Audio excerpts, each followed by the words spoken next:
गीता 18 के श्लोक नंबर 62 में भगवान स्वयं कह रहे हैं कि अर्जुन उस परमेश्वर की शरण में जा जिसकी कृपा से परम शांति व शाश्वत स्थान अर्थात सतलोक को प्राप्त होगा।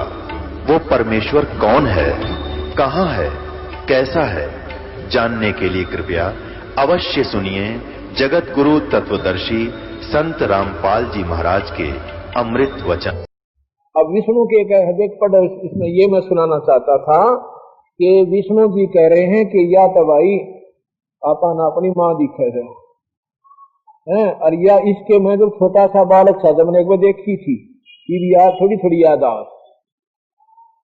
ये देख लो ये शिव महाप्रिय देवी भागवत महापुराण श्रीमद देवी भागवत महापुराण से सुना रहा हूं। ये तीसरे सकंद में विष्णु के कह रहा है कि उन्होंने कहा कि भगवती हम सभी की आदि कारण है, यानी ये हमारी मां से हमें इन्होंने बनाया है। ये वही दिव्यांगना है जिसके पर्यावरण में मुझे दर्शन हुए थे, उस समय मैं बालक रूप में था, यानी छोटा सा था तब मुझे इसके दर्शन हुए थे। और फिर ये जब थोड़ी सी सोधिमान लग जाते हैं इनको बेहोश कर देते हैं और ये काल उनको अचेत रखता है, इतने जवान हो जाते हैं इनको प्रवेश करता रहता है अपनी शक्ति से और फिर ये जहां का इनको पटक देता है, फिर ये चक्कर काट के अंडे जा मैं कहां था मैं कौन, फिर इनको इतना बेवकूफ बना देते इनके ब्याह कर दे हैं और शादी होने पाछा फिर ये अपने ही इनमें इतने मगन हो जाते हैं। फिर इनको प्रभुता दे देता है, 3 लोक के अंदर तुम मालिक हो, जो चाहे सो कर सकते हो। और प्रभुता जिसमें आगे वो फिर किससे की नहीं सुनता, अपने आप में मगन हो जाता है, आगे की सुध रहती को ना। धर्मा जी कहते हैं इस प्रकार बताकर भगवान विष्णु ने फिर कहा कि हम लोग बारंबार प्रणाम करते हुए उन भगवती के पास चले। हम सभी अर्थात मैं, विष्णु और शंकर तीनों द्वार के पास जाकर विमान से नीचे उतरे। जब देवी ने हम सभी को द्वार पर देखा तब वे मुस्कुराकर हंसने लगी और परंतु हम तीनों को स्त्री बना दिया। जब हम तीनों विमान से उतर कर वहां पहुंचे ना उनके द्वार पे, हम तीनों को लड़की बना दिया, स्त्री बना दिया। हम उत्तम आभूषणों से अलंकृत रूपवती युवती बन गए। अब हमारे आश्चर्य का पार न रहा। फिर हम उस देवी के सन्निकट चले गए। हम स्त्री रूप में थे। हम भगवती को प्रणाम करके सामने बैठ गए। वहां देवी की हजारों सहेलियां विराजमान थी। नारद जी, मैंने जो उद्भुत दृश्य वहां देखा वो बतलाता हूं, तुम ध्यान देकर सुना। भगवती भुवनेश्वरी के चरण कमल के समान कोमल थे, नख सरस दर्पण का काम कर रहा था। उनके नाखून नो चमके थे कि उसमें ये सारे लोग दिखाई देते। उसमें मैं भी दिखा, विष्णु भी दिखा और शिव जी भी दिखा और मधु कैटभ भी दिखे, ये सब लोग दिखाई दिए। हमने मान लिया कि ये सारी इस ब्रह्मांड की रचने वाली यही माया है, यही हमारी मां है। इसका ये पूरा प्रमाण यही है। विष्णु और शंकर का मन भी आश्चर्य से भर गया। मैं, विष्णु और शंकर तीनों ने मान लिया कि ये देवी जगत जननी है। हम उन देवी की झांकी देखते रहे। झांकी माने नजारा। इतने में पूरे 100 वर्ष का समय व्यतीत हो गया। स्त्री वेश में परिणित विष्णु ने समय अनुसार उन भगवती भुवनेश्वरी की स्तुति आरंभ की। भगवान विष्णु बोले, प्रकृति देवी को नमस्कार हो, या प्रकृति शब्द याद रखना, प्रकृति देवी को नमस्कार हो, जो कल्याण स्वरूपणी है, मनोरथ पूर्ण करने वाली है। यानी जैसे स्तुति की उनकी भगवान ने, तुम संपूर्ण मनोरथ पूर्ण करने वाली कर देती हो, मैं बारंबार तुम्हारे चरणों में मस्तक रखता हूँ। भगवान शंकर बोले, देवी, यदि महाभाग विष्णु तुमसे प्रकट हुए, उनके बाद उत्पन्न होने वाले ब्रह्मा भी आप ही के बालक हुए और मैं भी आपका ही बेटा हुआ। अर्थात ये तीनों देवताओं की माँ जगदम्बिका, ये शेरा वाली प्रकृति देवी स्वयं प्रमाणित हो रही है देवी भागवत में। हे माता, ब्रह्मा विष्णु और महेश का रूप धारण करके तुम ही संसार की रचना करती हो। ब्रह्मा जी कहते हैं अद्भुत तेजस्वी भगवान शंकर के यों स्तुति करने पर भगवती जगदम्बिका ने खुश होकर के कहा, और ये सुनकर महादेव जी को अपार हर्ष हुआ। भगवती के चरणों में मस्तक झुकाकर वे भी बैठ गए। मैं भी महामाया की जगदम्बिका के चरणों में गिर पड़ा और मैंने उनसे कहा, माता तुम अखिल जगत की सृष्टि करने वाली शुद्ध स्वरूपा हो भवानी, तुम एक हो, अध्याशक्ति हो, संपूर्ण स्वतंत्र, वेदों में तुम्हारा ही तो ज्ञान कराया है। माता तुम्हारे संपर्क से मैं ब्रह्मा सृष्टि करने में और विष्णु पालन करने में और शंकर संहार करने में कुशल हैं। अर्थात आपके आशीर्वाद से ही हमारा काम बन रहा है, नहीं हमारे पल्ले कुछ नहीं है। ये उन्होंने अपनी शक्ति का अवलोकन, उस महाशक्ति का अवलोकन करके अपने शक्ति का अपना लेवल आप बता रहे हैं कि आप जो परम शक्ति हो, आपके सामने हम कुछ भी नहीं, क्योंकि ये 8 भुजा की है और ये 4-4 भुजा के हैं और इनके पिता 1000 भुजा के हैं। ये 4 हॉर्स पावर के या माता 8 हॉर्स पावर की, न सोच लो, और इनके पिता 1000 हॉर्स पावर के। इतनी यानी शक्ति से संबंधित है ये बातें। फिर क्या कहते हैं, और यदि आज तुमसे अलग हो जाएं तो हम सब की शक्ति कुंठित हो जाए कि यदि हम आपसे भिन्न हो जाएं तो हमारे पास पल्ले रहना कुछ, हम कुछ नहीं कर सकते। आपकी शक्ति हमारे में संतरित है तो हम अपना कार्य में कुशलता पूर्वक लगे हुए हैं, लग सकते हैं। वेद कहते हैं एकम मेवा द्वितम ब्रह्म है, क्या ये आत्मा स्वरूपा तुम ही हो? ब्रह्मा बोला, वेदों में लिखा है कि एक ब्रह्म है, क्या वो आप ही हो? अकबाई बात सुन, वह स्वरूप अथवा वह कोई दूसरा पुरुष है? मेरे इस संदेह को दूर करने के लिए कृपा करो।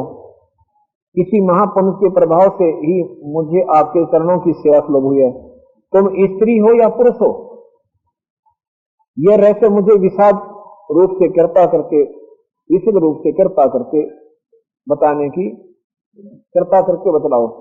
तो माया के बोली, ब्रह्मा जी कहते हैं इस प्रकार मैंने भगवती को जगदम्बिका से विनय पूर्वक पूछा, तब वे मधुर वाणी में मुझसे कहने लगी। देवी ने कहा, मैं और ब्रह्म एक ही है, मैं और ब्रह्म एक ही है, मुझ में और इन ब्रह्म में कभी किंचित मात्र भी भेद नहीं है। जो वे हैं वो मैं हूं, वही मैं हूं। अब दो स्थिति है यहाँ पर, जो वो है वही मैं हूं, जो मैं हूं वही वो है। बुद्धि के भ्रम से भेद प्रतीत हो रहा है। ब्रह्मा जी, इस सारे संसार में मैं ही व्यापक रूप से विराजमान हूँ, संपूर्ण देवताओं में भिन्न भिन्न नामों से व्याख्यित हूँ। मैं शक्ति रूप धारण करके पराक्रम करती हूँ। ये नाना प्रकार के नाम इसमें लिखे हैं कि ये मेरे ही रूप नाम है। देवताओं, अब कार्य सिद्ध करने के लिए विमान पर बैठकर तुम शीघ्र पधारो। कोई कठिन कार्य उपस्थित होने पर जब तुम मुझे समरण करोगे तो तब मैं आपके सामने आ जाऊंगी। अब माई क्या कहती है कि जब तुम्हारे काबू से कोई काम आ जाए बाहर तो मुझे याद कर लेना, मैं तुम्हारे पास आकर तुम्हारे कार्य को सुलभ कर दूंगी। अर्थात ये तीनों देवता भी पूर्ण परमात्मा नहीं है, पूर्ण शक्ति युक्त नहीं है। ये देवी भागवत भी प्रमाणित करती है और कबीर साहब भी प्रमाणित करते हैं। देवताओं, मेरा तथा सनातन परमात्मा का ध्यान तुम्हें सदा करते रहना चाहिए। अब ये और बताना चाहूँ था मैं इसमें, अब माई के कह के मेरा और सनातन भगवान यानी ब्रह्म का तुम्हें सदा ध्यान रखना चाहिए। होगे तो माता न्यारी निरंजन न्यारा, ये ब्रह्मा विष्णु महेश न्यारे, और जो ब्रह्मा विष्णु महेश रूप में 3 रूपों में ये निरंजन काल वहां रहता है, वो ये इतना गजबदार काल में इस भोली भारी जीवात्माओं को यहाँ फंसाए रखने के लिए, सतमार्ग तक ना पहुंचने के लिए ये इतना उलझेड़ा उलझाकर डाल रखा है।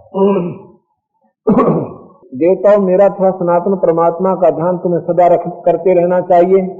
हम दोनों का स्मरण करते रहोगे, तुम्हारी कार्य सिद्ध होने में किंचित मात्र भी संदेह नहीं रहेगा। यदि भाई वह माया कहती है, शेरा वाली जगदम्बिका, यदि तुम मेरा ध्यान रखोगे न और सनातन भगवान पिताजी का, तो तुम्हारे कार्य सिद्ध होने में किंचित मात्र भी कोई संदेह नहीं है, यानी तुम्हारे काम पूर्ण रूप से सर जाएंगे। अब इसी को मैं आपको गीता जी में प्रमाणित करना चाहता हूँ। 14वें अध्याय के श्लोक नंबर 1 से लेकर और 5 तक का वर्णन आपको सुनाता हूँ, इससे और क्लियर हो जाएगा। ये गीता जी मेरे पास रखी है और 2 लेखकों की न्यारी न्यारी टीका है। ये तो है जय दयाल गोविंद का के द्वारा टीका किया हुआ, गीता प्रेस गोरखपुर से प्रकाशित है। और दूसरी है ये भी गीता प्रेस गोरखपुर से प्रकाशित है और श्री राम सुखदास जो कि गीता प्रेस गोरखपुर के जो है संस्थापक भी हैं।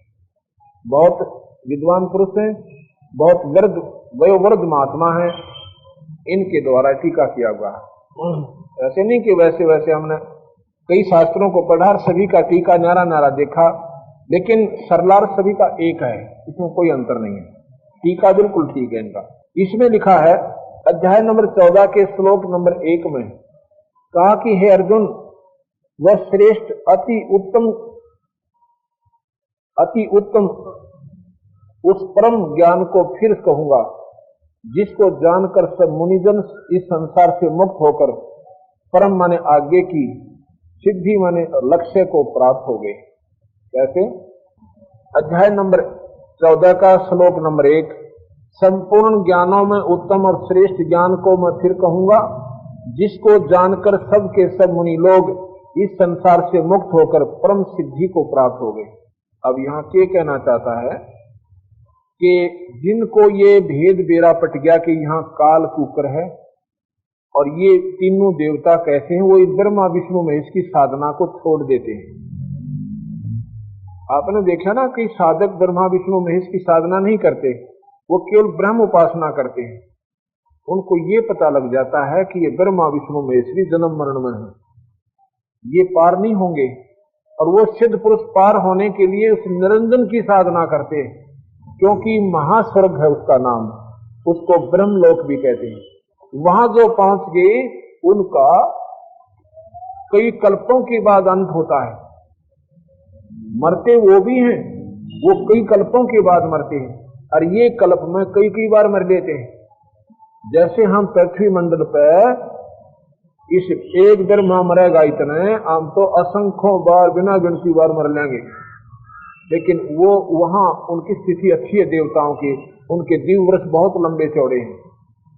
लेकिन उस ब्रह्मलोक की तुलना में ये ब्रह्मा विष्णु महेश मारे कितनी वो मर लेंगे, लेकिन मरेंगे वो ब्रह्मलोक वाले भी एक दिन, अंत में उनका भी आओगा। तो ये क्या कहते हैं कि ये जो मैं जो बताना चाहता हूं, इसका जिसमें ज्ञान हो गया वो यहाँ से ब्रह्मा विष्णु महेश की साधना से भी वंचित हो जाएगा, यानी ऊपर की साधना करेगा। और उसकी जब हम ये ज्ञान हो जाएगा कि काल निरंजन कौन है, तो फिर आप उस ब्रह्मलोक में भी त्याग दोगे, आप सतलोक की साधना में आरूढ़ हो जाओगे, जहां जाने के बाद कभी मरण नहीं होता। अध्याय नंबर 2 श्लोक नंबर 2 अध्याय नंबर 14 का गीता जी में, इस ज्ञान का आश्रय लेकर जो मनुष्य मेरी सद मत को प्राप्त हो गए हैं, सद्धर्मता को प्राप्त हो गए हैं, वे महासर्ग में भी पैदा नहीं होते, महाप्रलय में व्यवस्थित नहीं होते। कौन? जिन्होंने ब्रह्मा विष्णु महेश की भी साधना त्याग दी और मेरी साधना यानी काल की कर ली, ब्रह्म की, वो ब्रह्मा विष्णु महेश और कई बार मर लेंगे, वो फिर भी नहीं मरेंगे। लेकिन जब मैंने बताया कि कई अरबों कल्पों के बाद वो भी अंत होगा,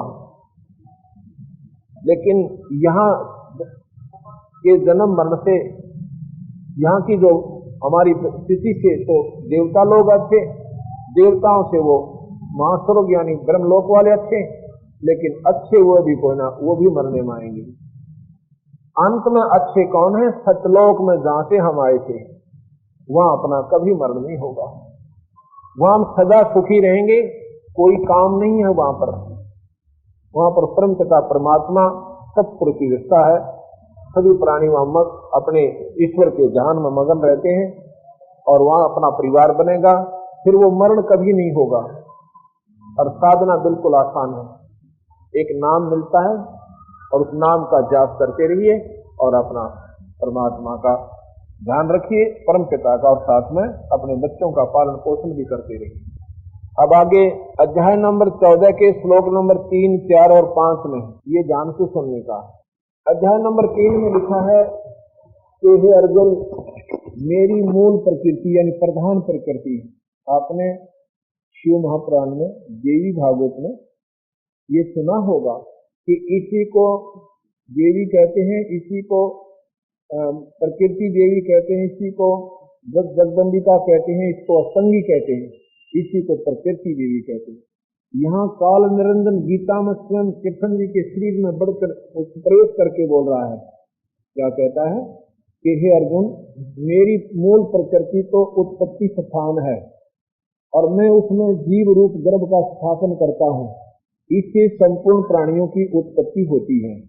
चौथे श्लोक में कहा है 14वें अध्याय का कि हे अर्जुन, संपूर्ण योनियों में प्राणियों के जितने शरीर पैदा होते हैं उन सब की मूल प्रकृति तो माता है और मैं बीज स्थापन करने वाला पिता हूँ।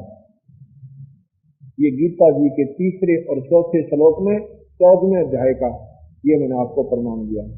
ये काल निरंजन कहता है कि यह प्रकृति तो सबकी माँ है और मैं इन सबका पिता हूँ और इससे ये उत्पत्ति यहाँ की होती है।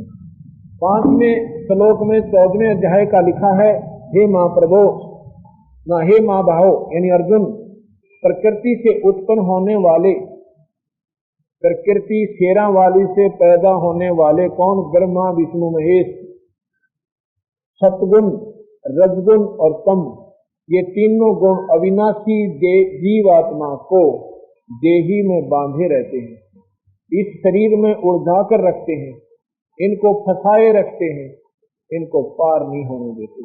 अब बताओ, गीता जी कहने लगी, ये गीता जी बोल रही है। क्या कहते हैं कि अर्जुन, इस प्रकृति से उत्पन्न होने वाले ये तीनों ब्रह्मा विष्णु महेश, रजगुण ब्रह्मा और सतगुण विष्णु, तमगुण शंकर जी, ये इस भोली भारी जीवात्मा को इस शरीर में फंसा कर रखते हैं। कभी गधी बना देते हैं, कभी कुतिया बना देते हैं, कभी कुत्ते बना देते हैं और कभी गंदी नाली के कीड़े बना देते हैं। ये इस जीव को यहाँ से निकल नहीं देते। ये खुद भगवान ब्रह्म कह रहा है और इन तीनों ब्रह्मा विष्णु महेश को कहते हैं कि ये तुम्हें दुखदाई है। अब सुनो इस बात को ध्यान से। गरीबदास जी कहते हैं, गरीब तीनों देवा काल हैं, ये ब्रह्मा विष्णु महेश, कहते हैं कि ये तीनों देवा काल हैं, ब्रह्मा विष्णु महेश, भूले चूके समझियो और सबका हूं आदेश, सबका हूं उपदेश। तो भूल चूक रह रही हो ना किसी का, वो भी समझ लेना, ये सबको उपदेश दे रहा हूं। तीनों देवा काल हैं, ये ब्रह्मा विष्णु महेश, भूले चूके समझियो सबका हूं उपदेश। यही कबीर साहब कहते हैं कि तुम इन तीनों देवताओं में इन्हीं में उलझे हुए रहते हो और ये तुमने पार नहीं होने देते। आगे बताते हैं, कहना चाहते थे कि ये ब्रह्मा विष्णु महेश और ये काल निरंजन और माया इन भोली भाली आत्माओं को इस काल के जाल में अटकाए रखते हैं। कहते हैं, बंदी छोड़, अंत कोट ब्रह्मा बहे अंत, ब्रह्मा विष्णु महेश्वर माया और धर्मराया कहिए। ब्रह्मा विष्णु महेश्वर माया और धर्मराय, धर्मराय काल निरंजन, ब्रह्मा विष्णु महेश माया और धर्मराया कहिए। इन पांचों मिल पर पंच बनाया बाणी हमरी लइए। अब क्या कहते हैं कि इन पांचों ने मिलकर ये परपंच बना रखा है। जिस किसने? ब्रह्मा विष्णु महेश ने, शेरा वाली ने, प्रकृति देवी ने और काल निरंजन ने, इन सब ने ये परपंच बना रखा है। वाणी हमरी लहिए, हम जो विचार व्यक्त कर रहे हैं इनको ध्यान पूर्वक समझ लेना, सुन लेना कि हम क्या कहना चाहते हैं। इन पांचों मिल जीव अटकाए, जुगन जुगन हम आन छुटाए। इन पांचों मिल जीव अटकाए, युगन युगन हम आन छुटाए। बंदी छोड़ हमारा नामम, अगर अमर है अस्थिर थामम। हमारा बंदी छोड़ नाम है, कबीर साहब कहते हैं। बंदी छोड़ कौन है? जो काल की बंधन से छुड़वा दे और सतलोक ले जावे।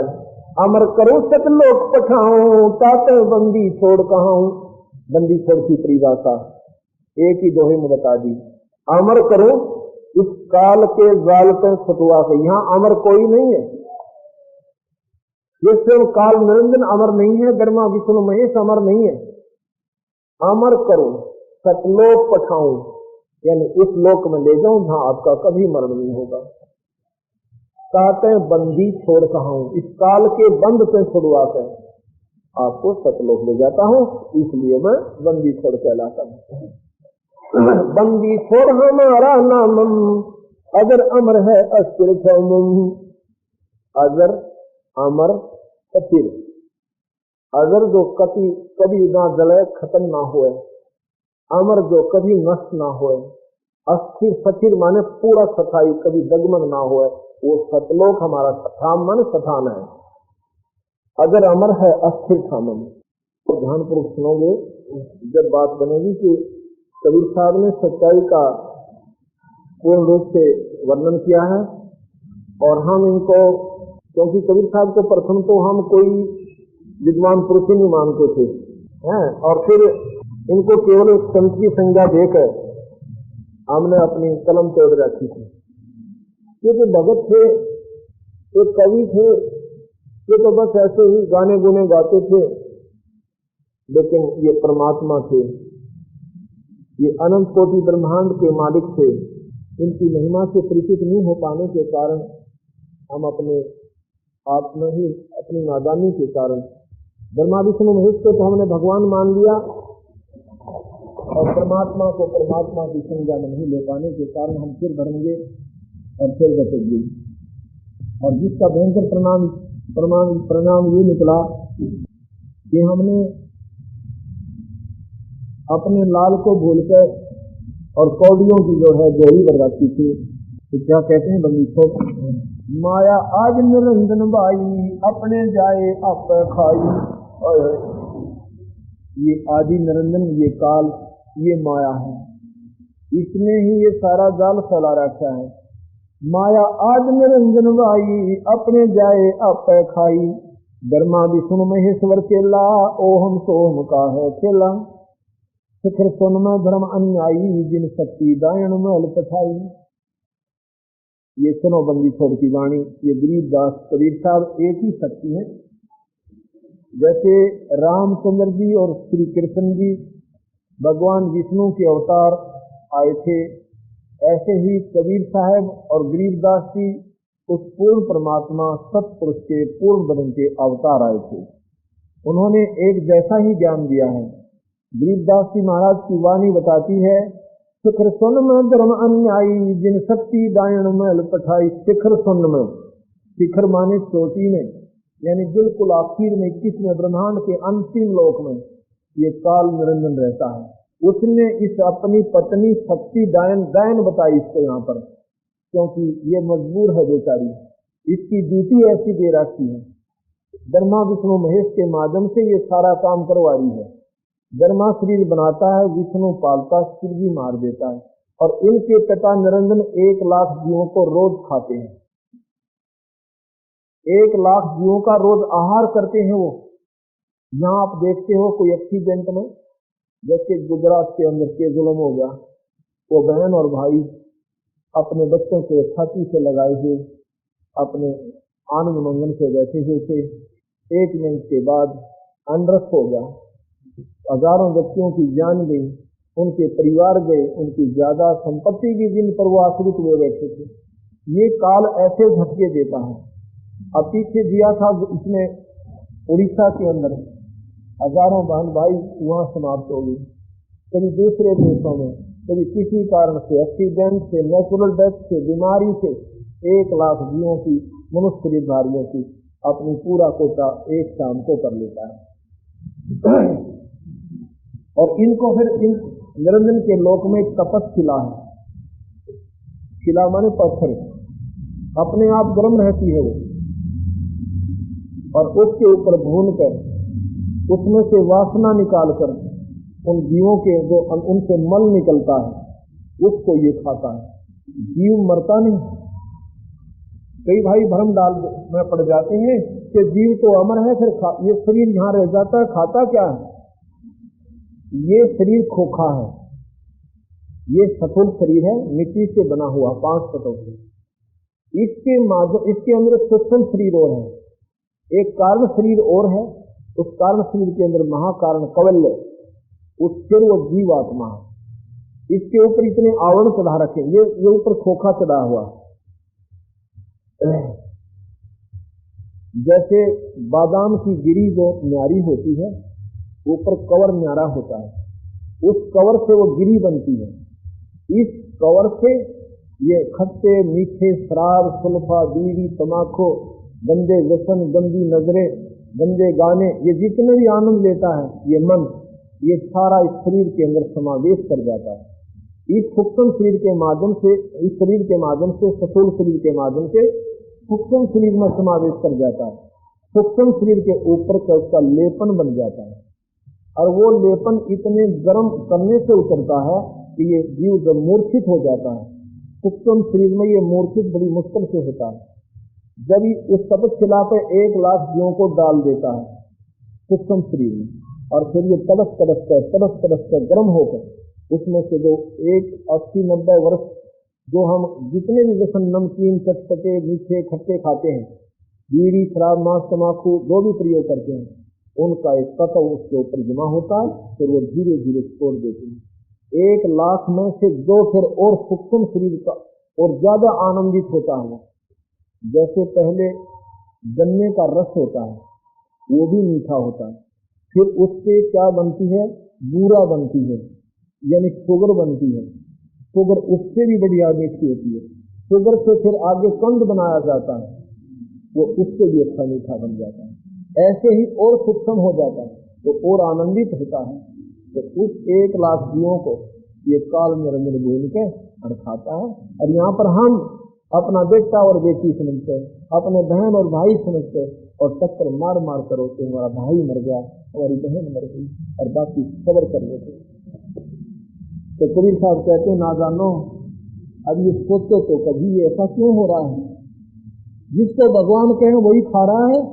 गीता में स्वयं कह रहा है कि मैं सबको खाऊंगा, एक ने ना छोड़ो, और उसकी तुम पूजा करो, तो कैसे बचेगा आपको? उस भगवान की पूजा करो जो काल से बाहर है। और भगवान कभी मारता नहीं, भगवान कभी नहीं मारेगा। जो मारता वो भगवान नहीं, तो निर्दयी है जो कुत्ते और कुतिया बनावा और थोड़ी बना कर गोबर खिलावा, उसको तुम भगवान मान रहे हो। फिर कहते तो अपने कर्म है। कर्म किसके लिए थी? अब मैं मर जाऊं, किसके लिए कर्म कर रहा था?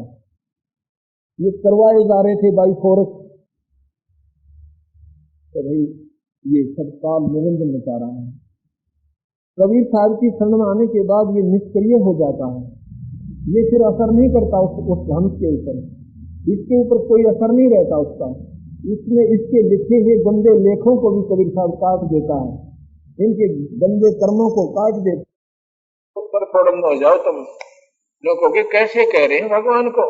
और भगवान कहने लग रहा आपका गीता में कि तीनों गुण जीवन उड़ाए रखते हैं, तीनों गुण ब्रह्मा विष्णु महेश। ना पढ़कर देखो दोबारा उस गीता जी को। खोखापुर में जीव बुलाए, सपना विस्त बैकुंठ बनाए। ये खोखापुर है, खोखा माने ऊपर तो बढ़िया दिखा, अंदर कुछ नहीं पावे। कवर, ये कवर कितना बढ़िया देख, ऊपर से इतनी पालिश कर रखी, क्या सुंदर बना रखा। अंदर इसमें क्या डंगा ठोक रखा? हाड, मांस, इसमें फिर थूक, गष्टा, ढीठ, मूत्र, आंतों के लोथड़े गिर रखे। कोई कुत्ता आपने देखा हो ना एक्सीडेंट में, उसका कटा हुआ शरीर, उसकी तरफ देखा नहीं जाता अपने से। और इस नाम लिए करने लाग रहे सारे रंगे ने, ऊपर केस उतरा खोखा बना रखा। ये खोखा है, ऊपर तो बढ़िया दिखा, भीतर कुछ हो जाए। खोखापुर में जीव बुलाए, स्वप्न विस्त बैकुंठ बनाए। ये विस्त जिसने स्वर्ग पे ये स्वप्न बना रखा है, यहाँ बलो रखे, फिर इस स्वर्ग में थोड़े दिन महाराज जी रखा, फिर नरक में ठोक दे, फिर 84 लाख के कोल्लू में पड़े पातशाह, आपको धक्के खाएगा। मनुष्य शरीर में जब ये जीव आता है, जब इस काल निरंजन का आग लग जाती है, कहीं इसको भक्ति ना मिल जाए, परमात्मा एक मानते हो? परमात्मा एक मानते हो कि भगवान एक है? उसका शास्त्र एक चाहिए था, उसकी वे ऑफ वर्शिप भी एक ही चाहिए थी। ये इतने उड़जेड़े किसने कर दिए? इस काल भगवान निरंजन ने, इस ब्रह्म ने, कि कोई सतमार्ग पर ना लग जा, कोई भक्ति ना कर ले। ऋषिजन भक्ति करते थे, जैसे विश्वामित्र भक्ति कर रहा था, एक उर्वशी भेज दी, वो वहां पहुंच गई, उसके साथ शादी कर ली, एक लड़की होगी जब छोड़ कर भागी। अब फिर मारा माथे माथो ऋषि, उसकी तपस्या गई। जब तपस्या कर रहा था, करने क्यों ना दिया उसको? क्यों पंगे पाए उस बेचारे की जान को? क्योंकि ये भक्ति करने ना दे, और करे तो गलत कर लो। मंदिर में चले जाओ, तीर्थों पर चक्कर काटने जाओ, जो गीता में लिख रखा है ऐसे मत करो, गीता जी में लिख रखा है ऐसे मत करो, और कर लो, श्राद्ध निकाल लो। और गीता जी में मना कर रखा पितर मत पूजो, देवी देवताओं की पूजा मत करो, भूतों की पूजा मत करो, और ये सब के सब कर रहे हो। और गीता जी ने सिर पर रखकर घूमते हैं। गीता जैसा ज्ञान नहीं, और मानना कति नहीं, करना का उल्टी साधना है। क्योंकि ये काल हर इंसान के अंदर विद्यमान है, ये मन रूप में ये निरंजन विद्यमान है, ये जीव को भ्रमित रखता है। खोखापुर में जीव भुलाए, स्वप्न स्वप्न विश्व कुंठ बनाए, ये अरहट का कुआ लोई, यागल बंजा है सब कोई। रहट का कुआ, पहले एक सिंचाई का साधन, एक कुआ होता था, वेल, और उसमें एक चैन सी होती थी, बकेट लगी हुई होती थी, उसमें एक बैलों से उसको चलाया जाता था कोहलू की तरह। तो नीचे से पानी वो बकेट चैन के ऊपर से वो बाल्टियां भर के आती थी, और बाहर खाली हो जाती थी, नीचे से फिर भर लाती थी, फिर खाली हो जाती थी। अब यहाँ पर क्या बता रखा है कि यहाँ पर पुण्य कमाओ और स्वर्ग में खाली कराओ, और फिर नरक में जाओ, फिर स्वर्ग में यहाँ आओ, पुण्य कमाओ, वहां खाली कराओ, 84 लाख के चक्कर काटो। ये एक रहट का कुआ लोई, रहट, हर हट जिसे कहते हैं, और या गड़बंजा है सब कोई। कीड़ी कुंदर और अवतारा, हर हट डोर बंधे कोई वारा। ये भगवान ब्रह्मा विष्णु महेश जैसे भी असंख्यों बार मर लिए, असंख्यों बार पैदा हो लिए, 84 लाख जोनियों में जा लिए। ब्रह्मा विष्णु महेश कोई व्यक्ति विशेष नहीं है, दीज आर द पोस्ट, ये एक पदवी है। और इन पे जो उसके इक्विवेलेंट यानी अच्छी आत्मा का जो हंस होता है, उनके वो काल निरंजन अपनी पत्नी के माध्यम से और उन अपने बच्चों के रूप में उनको पैदा करता है। उन उच्च आत्माओं को, जो अच्छी आत्माएं हैं, जो परमात्माएं हैं, परम माने श्रेष्ठ आत्माएं। परमात्मा की परिभाषा क्या है? परम माने श्रेष्ठ, आत्मा माने आत्मा, उच्ची आत्माएं।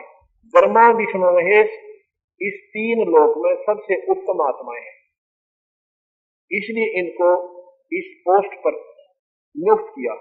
जब ये अपनी पूरी अवधि पूरी कर लेंगे, ये 84 लाख दुनिया में आत्मा जाएंगी ये, क्योंकि अब ये भक्ति नहीं कर रहे, तो मौज मार रहे हैं, क्योंकि आज से ब्याह हो रहे और इनकी प्रभुता पूरी से, देवी देवता जोड़े खड़े रहे, अच्छी उर्वशी नाचे इनके स्वर्गा में।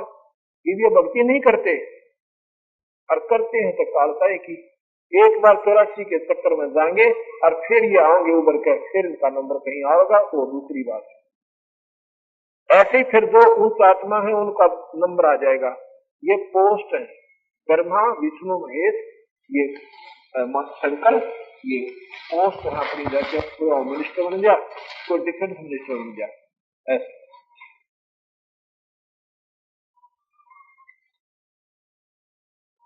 अरब अनिल इंद कीड़ी कुंजर और अवतारा, हर डोर बंधे कई बारा। गीता जी में कृष्ण जी के मुखारविंद से और काल बोल रहा है कि अर्जुन तेरे मेरे असंख्य जन्म हो लिए, तेरा याद को ना मुझे ज्ञान है।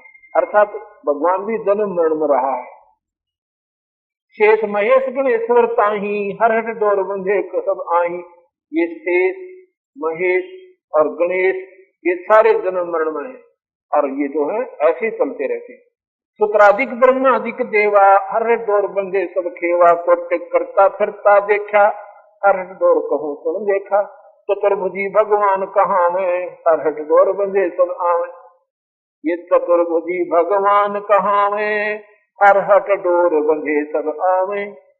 ये चतुर्भुजी भगवान जिनको तुम कहती हो, यो है खोखापुर का कुआ, यम पड़ा तो निश्चय मुआ। मुल्ला माया मग में बैठी हंसा कंचन खाई, ज्योत निरंजन भया, ज्योत स्वरूपी भया निरंजन में ही करता भाई। अब यहाँ पर सारे अपनी अपनी डकली, अपना अपना राग, अपनी प्रभुता बनाए बैठे हैं। ब्रह्मा विष्णु महेश में पूछ लो, वो नो कहे मारे बड्डा कोई को ना, हम नो कर जा, हम नो कर जा, हम नो कर जा, हम ऐसे कर सकते हैं। हाँ, उनकी जितनी उनके जो अधिकार क्षेत्र है उतने में वो फुल फ्लैज है। जैसे राज्य में मुख्यमंत्री फुल फ्लैज होता है, उसमें पूर्ण है वो, लेकिन राज्य से बाहर वो कुछ नहीं है। ऐसे ये तीन लोक के पूर्ण प्रभु हैं। इनके कार्य क्षेत्र, इनके अधिकार क्षेत्र भगवान निरंजन के द्वारा नियुक्त किए गए हैं। तुम ऐसे कर सकते हो, ऐसे नहीं कर सकते। ये कर्म के दंड को नहीं काट सकते, किए हुए कर्म का भोग दे सकते हैं, उसमें फेर बदल नहीं कर सकते। मासा घटे ना तिल बढ़े, विदना लिखे जो लेख, भाई सच्चा सतगुर मेट के ऊपर मार दी। ब्रह्मा विष्णु महेश अपने कर्म को भी नहीं काट सकते, अपने कर्म को नहीं काट सकते, उन्हें भोगना पड़ेगा। जैसे भगवान रामचंद्र जी ने बाली मारा था, सुग्रीव का भाई, त्रेता युग में, उसका बदला भी द्वापर युग में स्वयं कृष्ण बनकर आए वही भगवान विष्णु, और तीर से उनकी हत्या की गई। उसी आत्मा जो कि बालिया था, बाली का वही आत्मा आकर के एक पारदी शिकारी बना था। तो गरीबदास जी महाराज कहते हैं, जब ये अपने कर्म को नहीं काट पाए, अपना कर्म भोगना पड़ा, तो आप इनकी आराधना साधना करके कर्म दंड को कटवा नहीं सकते, वो भोगना पड़ेगा। इसलिए यहाँ का हार्ड एंड फास्ट रूल बना दिया कि जैसे कर्म प्राणी करेगा भोगने पड़ेंगे। ये गीता जी का मूल ज्ञान। जैसे का मतलब है बुरे भी और अच्छे। और बंदी छोड़ कहता है कि मासा घटे ना चल बधे, विधना लिखे जो लेख। ये विधना कौन? निरंजन। निरंजन के द्वारा एक धर्मराज बनाया गया है, नियुक्त किया गया है, सुप्रीम जज, मजिस्ट्रेट। उसके आदेश से वो सबके कर्मों के आधार पर दंड नियुक्त करता है। उसको ना ब्रह्मा काट सके, ना विष्णु काट सके, ना शिव जी काट सके, उसको कबीर भगवान काट सकते हैं। जैसे राष्ट्रपति और हाई कोर्ट के फैसले को भी चेंज कर सकता है, उसको कोई चैलेंज नहीं है। फांसी की सजा को भी माफ कर सकता है, अन्य सजाएं तो उसके लिए बाएं हाथ का खेल, उसको कोई चैलेंज नहीं है। जितने चाहे कर सकता है, अपील भी नहीं है उनके सामने। तो इसलिए उनको कोई पूछने वाला भी नहीं है कि आपने ऐसा क्यों कर दिया। आज भी सारी जेल को खाली कर सकता है एक आदेश में, सभी जेलों को, सभी फैसले फेल कर सकता है अगर चाहे तो वो सुप्रीम पावर है। राष्ट्रपति supreme power of the country. ऐसे ही कबीर साहब वो पूर्ण परमात्मा है। वो गिर जमजो राजा से डरे मिटे कर्म के लेख, अदली अदल कबीर हैं ये कुल के सतगुरु एक। ये कर्म के दंड को, कर्म के लेख को मिटा देते हैं अपनी तरफ से। ये पूर्ण परमात्मा। ब्रह्मा विष्णु महेश्वर माया और ब्रह्म राया कहिए, इनका कमल पर पंच बनाया वाणी हमरी लिए। पीर पैगंबर कुतुब ओलिया सर नर मुनि जन ज्ञानी, एता को तो राना पाया जन को बंधे पुरानी। ध्यान से सुनना कबीर भगवान की वाणी, गरीबदासियों की। पीर पैगंबर कुतुब ओलिया ये है तो साधक ही, पर अपनी भाषा भिन्नता के कारण पीर कुतुब पैगंबर, पैगंबर कहते हैं अवतार। ये ईसाई लोग, मुसलमान भाई उनको पैगंबर कहते हैं, हम अवतार कहते हैं। पीर यानी गुरु। पीर कौन से गुरु? जो केवल निरंजन तक की जानकारी जानते हैं। पीर पैगंबर कुतुब ओलिया सुरनर मुनिजन ज्ञानी, एकता को तो वो रा नहीं पाया, ये जम का बंधे प्राणी। जम माने काल। एकता को तो रा नहीं पाया, ये काल का बंधे प्राणी। आपने सुना था, कल बता रहे थे कि 11वें अध्याय के 32वें श्लोक में अर्जुन देख रहा है कि भगवान आप तो देवतान दिखा रहे हो और आपका के गुणगान करें, ये सुनने की बात है। वो उस निरंजन की तो साधना कर रहे काल भगवान की, और वही उनको खा रहा है, फिर उनकी माफी भी कोई नहीं, माफी भी नहीं है। ये ताको तो राना पाया जन को बंधे प्राणी। ये जीवात्माएं बेशक वो देवता बन रहे थे, लेकिन उस काल की साधना करके और काल के ही कुत्ते से उसी के उसमें जाल में फंसे हुए। धर्मराय की धूमा धामी जम पर जंग चलाऊं, जरा को तो जानने दूंगा बांध अदल घर लाऊं। काल अकाल तो हूँ को मोचू महाकाल कर मुंडो, मैं तो तक हजूरी हुक्मी चोर खोज को ढूंढो। मुल्ला माया मग में बैठी हंसा चुन चुन खाई, ये ज्योत स्वरूप भी बया निरंजन मोह करता भाई। ब्रह्मा विष्णु को वेद कहते हैं ये भगवान, और निरंजन कहता मैं भगवान। मैं बोला वो भी जो कर मैं भगवान। 88 दीप मुनीश्वर बंदे मुल्ला डोरी, 88 दीप मुनीश्वर बंदे मुल्ला डोरी। एकता मजलूम का तलवाना तलियो पुरुष के चोरी। 88 दीप मुनीश्वर 88,000 खेड़े बना रखे काल में, उसमें ऋषियों को न्यारे न्यारे स्थान दे रखे 88,000 ऋषियों को। और वो मौज मार रहे थे, उनकी वहां शादी हो रही है और दोनों के ठाठ हो रहे। मैं फिर गधे बनाओगा तुमने ये थोड़े दिन की सोच लो लेकर। यह कहते हैं 88 दीप मुनीश्वर बंदे मुल्ला डोरी। मुल्ला यानी काल की डोर का बन रहे हैं, माया की डोरी का बन रहे हैं। एक तमजम का तलवाना चलियो पुरुष के चोरी। इन सब में काल का तलवाना माने हुक्म चलता है, और समय आने पर सबको 84 लाख दुनिया में जाना पड़ेगा। इसलिए उस परमात्मा सत्पुरुष की, उस भगवान की साधना करो जो गीता जी में लिखा कि उसकी साधना करने को फिर जन्म मरण नहीं होगा। हम तो बंदी छोड़ कहां धर्मराय है चकवे, सतलोक की सकल सुनावा बाणी हमरी अखबे। नौलख पट्टन ऊपर खेलूं सादर रे को रोको, द्वादश को कटक सब काटूं हम पठाऊं मोको। 14 भवन गवन है मेरा जलथल में सरभंगी, खालक खलक खलक में तो खालक अवगत असल अभंगी। अगर अनिल चक्र है मेरा जिससे हम चल आए, पांचों पर परवाना मेरा बंद छुटावन भाई। अब अपनी शक्ति का प्रमाण देते हुए कबीर साहब गरीबदास जी कहते हैं,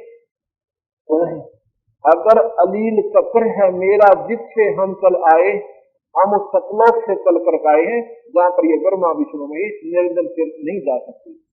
और इन पांचों पर परवाना मेरा, इन ब्रह्मा विष्णु महेश माया और गंगा के ऊपर मेरा हुक्म चलता है, और हम बंद छुटावन आए। हम तुम्हारे को इस काल से निकाल कर सतलोक ले जाने के लिए आए। या कुत्ते गधे नहीं बनने देंगे आपको। जिन्होंने हमारा नाम ले लिया उनका जन्म होगा तो मनुष्य का होगा, स्त्री या पुरुष का, जब तक यहाँ से पार नहीं होगी। चाहे 2 जन्म लगे चाहे 100 जन्म लगे, आपको इन गंदी दुनिया में कभी साथ नहीं जाने देगा।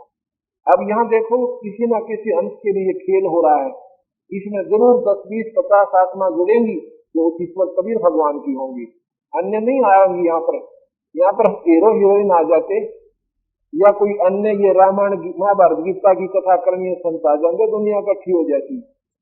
ये कथाएं आपने खूब सुन रखी हैं। तुम कथाओं के सुनने गाने से कुछ लाभ नहीं होगा जब तक ये कड़वा ज्ञान नहीं सुनोगे। हमने करना क्या है, हम किस कोर्स को करें जिससे हमारा आगे आने वाला बेनिफिट बने सही। हमें कोई ज्ञान तो है नहीं, हम आंखा में इसी देखा देखी लगे हुए, जिससे हमें बेनिफिट भी नहीं हो रहा और हम भगवान में आस्था भी पूरी रखी हुई, क्योंकि हमारी वे ऑफ वर्शिप एक्यूरेट नहीं है। हमारी पूजा की विधि 3 लोग की भी ठीक हो ना, गीता के अनुसार चल कर देखो, जो हम नाम देते हैं पहले 3 लोग के देते हैं। पहले हम 3 लोग की जो सही भक्ति है वो करवाते हैं। जैसे हम अच्छे स्कूल होते हैं ना, बच्चे कमजोर से हों, उनकी लोग अपना 5वीं क्लास की तैयारी करवाएंगे आपकी, और फिर हम आगे एडमिशन लेंगे आपको। तो ये पिछली आपकी हम कमजोरी निकाल के तो आगे की पढ़ाई पढ़ाते हैं।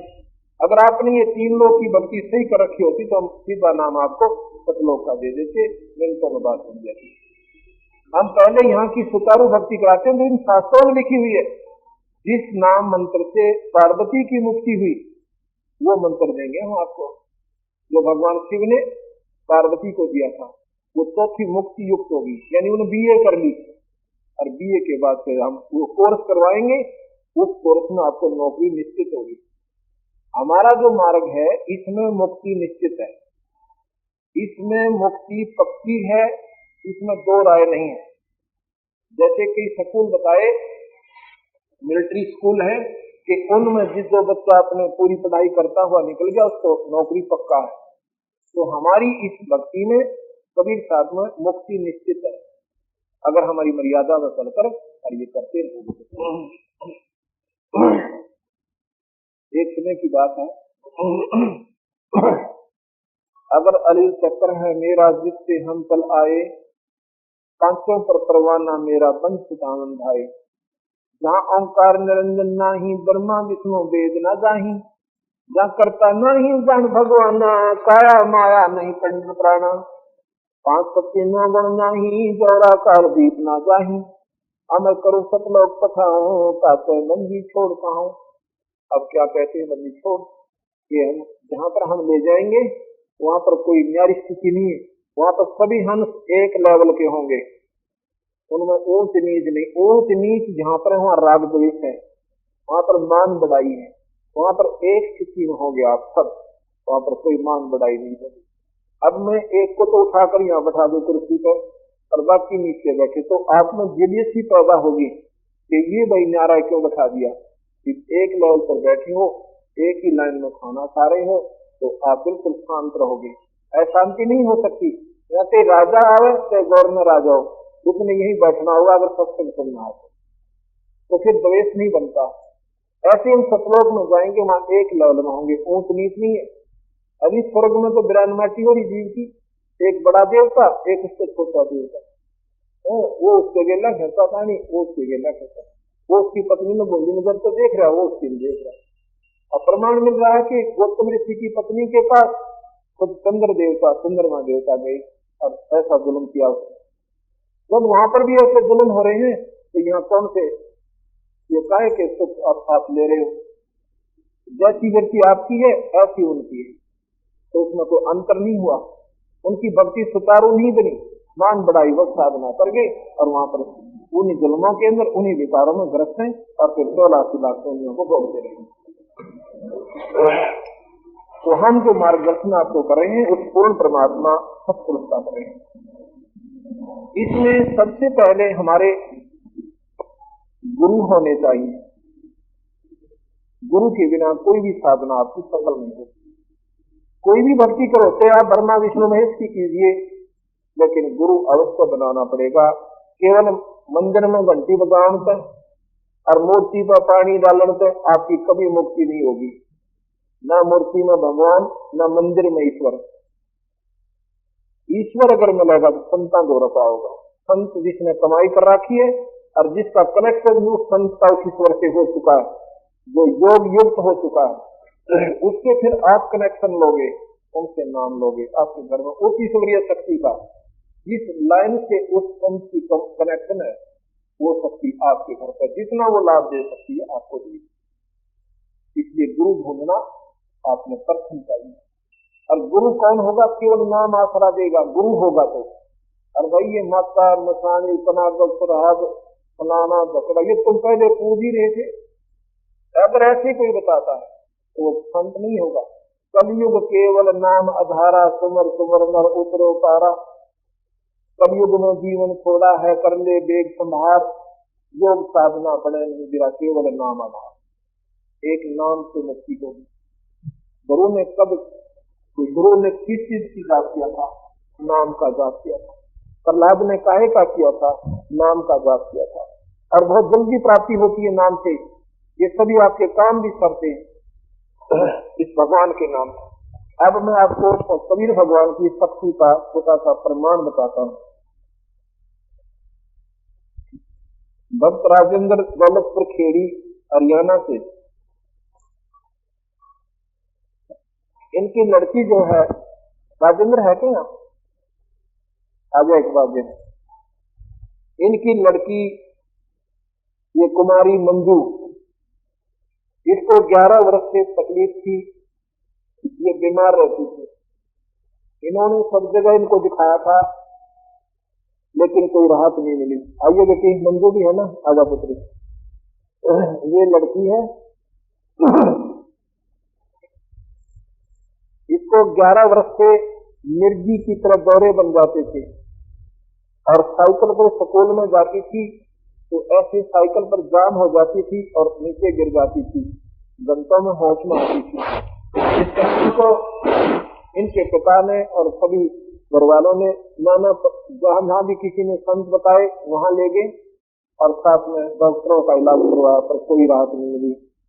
इन्होंने कबीर भगवान का उपदेश लिया, नाम लिया, उस नाम में ये फ्री में शक्ति होती है, इन दुखों को प्रथम निवारण करते हैं।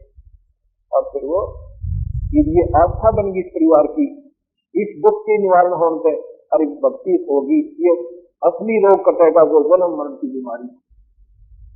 ये आप देखिएगा, लीजिए भाई इनका फोटो लीजिए। ये भक्त राजेंद्र सिंह श्री आपका फिर भी अपना बोलते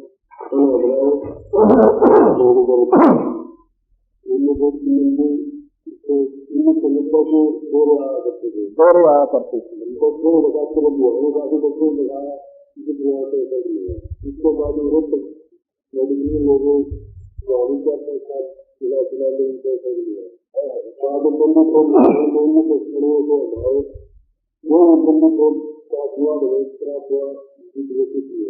सतगुरुदेव की जय, बोल सतगुरुदेव की। ये हमारे कबीर भगवान की शक्ति है भाई। जहाँ डॉक्टर फेल, जहाँ पर सारी दवाई फेल, वो कर्म का बंद होता है। जब कर्म की मार होती है ना दवाई काम करती है, वो निष्क्रिय हो जाती है, रिएक्शन करना शुरू कर देती है। यहाँ पर परमात्मा का काम शुरू होता है, उस ईश्वर की शक्ति का काम शुरू होता है। उस परमात्मा ने, कबीर भगवान ने ये सुख मुफ्त में दिया इस परिवार को। अब इस परिवार का इतना दृढ़ निश्चय होगा उस कबीर भगवान पर। अब ये भक्ति कर रहे हैं, सामने आरती करे हैं, उनमें मंत्र करके अपना काम भी करे, इनका बेड़ा पार होगा, सतलोक चले जाएंगे। और सतगुरुदेव सत साहिब। जैसा कि सुबह के सत्संग में आपने सुना कि पूर्ण परमात्मा अनंत कोटि ब्रह्मांड के भगवान सत्पुरुष हैं और 3 लोक के ईश्वर हैं, 3 लोक के मालिक हैं, ब्रह्मा विष्णु महेश। वो 3 लोक कौन कौन से हैं? ये पृथ्वी मंडल, पृथ्वी लोक, इसे मृतलोक भी कहते हैं, स्वर्गलोक और साथ में पाताल लोक। केवल इन 3 लोकों के अधीश्वर हैं ये ब्रह्मा विष्णु महेश। इन 3 लोकों के अंदर जितने भी प्राणी हैं उनमें ये परम है, श्रेष्ठ है, परमात्मा है। परमात्मा का क्या मतलब होता है, इसका क्या तात्पर्य होता है? परम माने श्रेष्ठ, उत्तम आत्मा। 3 लोक के अंदर सबसे उत्तम आत्माएं ये 3 आत्मा है, परमात्मा है। इसलिए इनको इतना जिम्मेवारी का काम इनके पिता काल भगवान ने दे रखा है। ब्रह्मा विष्णु महेश के पिता हैं काल भगवान, ज्योति निरंजन, और शुद्ध भाषा में उसे ब्रह्म कहते हैं। काल निरंजन 1 लाख जीव प्रतिदिन खाता है उसको श्राप लगा हुआ है। उसके लिए उसने अपने तीनों बेटों को, तीनों पुत्रों को 3 ड्यूटी दे रखी है। ब्रह्मा शरीर बनाता है, विष्णु पालता है, शिव जी संहार कर देता है। 1 लाख जीव रोज मार के समाप्त करके मनुष्य शरीरधारी, और ये शंकर भगवान अपने पिता काल निरंजन के पास भेज देते हैं। यहां पर ये नादान आत्माएं अपने अज्ञानता के कारण कभी साहब बता रहे हैं कि पूर्ण परमात्मा का ज्ञान न होने से इन्हीं भगवानों पर आश्रित होकर और जन्मते और मरते रहते हैं, यहां से छुटकारा नहीं होता। आज हमारे बच्चे हैं, उनमें हमारा विशेष अटूट प्रेम है, और हर व्यक्ति का अपने बच्चों में, अपनी पत्नी में, अपने पति में, माता और पिता में, रिश्तेदारियों में, बहन बेटियों में एक विशेष लगाव होता है। इतना लगाव होता है कि उनके बिना अगर लड़का या लड़की स्कूल से 1 घंटा लेट हो जाते हैं तो हमारे तालाबेली लग जाती है, बेचैनी हो जाती है। प्रिंसिपल के पास टेलीफोन पर टेलीफोन करते हैं कि हमारे बच्चे घर नहीं पहुंचे, कारण क्या है।